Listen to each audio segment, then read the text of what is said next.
আসসালামু আলাইকুম, কেমন আছেন সবাই বন্ধুরা? আমরা এখন আছি আনন্দদার চায়ের দোকানে, যেটা গোপালগঞ্জ জেলার মুকশেদপুর উপজেলার গোহালা ইউনিয়নের গোহালা বাজারে অবস্থিত। এটি একটি ভাইরাল চায়ের দোকানও বলতে পারেন। তা আমরা আসার পর দেখলাম যে দাদা অনেক ব্যস্ত সময় পার করছেন। এত পরিমাণ চাপ যে ওনার অলরেডি 5টা দোকান এই চার জন্য বরাদ্দ করতে হয়েছে। আসলে সন্ধ্যার পরে এখানে চাপটা একটু বেশি পড়ে। উনি এই চা আর অন্য কিছুই নেই, এই চার সাথে শুধু আগুনে ঝলসানো রুটি। তো আমরা অনেক শুনেছি ওনার নাম, যে এখানে এরকম রুটি তৈরি হয়। তা আজকে আসলাম, আসার পরে দেখি দাদা অনেকটা ব্যস্ত সবাইকে দেওয়ার জন্য। এর ফাঁকে বললাম যে আমাদের 3টা চা দেন। আমি আমার 2টো ছোট ভাই, আমরা 3জন এসেছি এখানে। আমরা এসে তো রীতিমতো কোনো সিরিয়ালই পাচ্ছি না। অনেক করার পরে আমরা দেখতে পেলাম যে দাদা আমাদের চা তৈরি করছে। আর এরপরে এই যে রুটি এই যে দেখলেন না, এই চুলায় তৈরি করে আমাদের পুড়িয়ে, আর কি তৈরি তো আগেই থাকে, এই রুটি পুড়িয়ে আমাদের দেবে। মানে কি বলবো, অসাধারণ টেস্ট। আপনি না খেলে বুঝবেন না।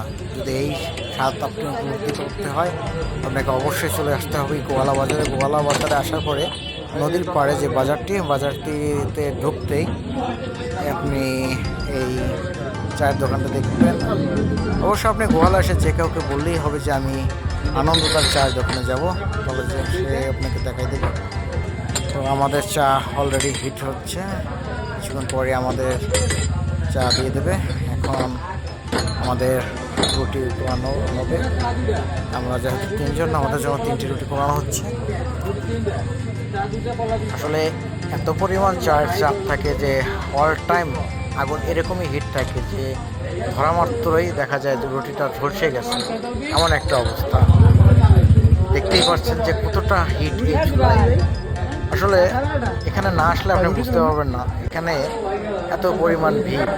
তো সাধারণত শুধু চুলা দেখে ক্যামেরা করছি, এই জন্য আপনাদের বোঝাতে পারছেন না কী পরিমাণ ভিড়। আলহামদুলিল্লাহ আমাদের চা চলে এসেছে, আমরা এখন চা খাবো।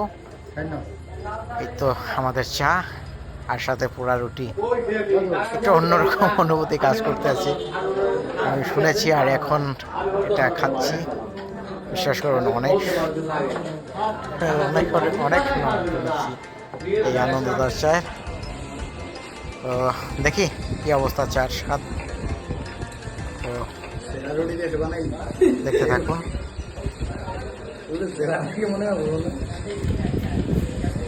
আলহামদুলিল্লাহ অবশেষে আমাদের কাপটা আমরা হাতে পেলাম। একদম মুখে লেগে আছে মনে হয়।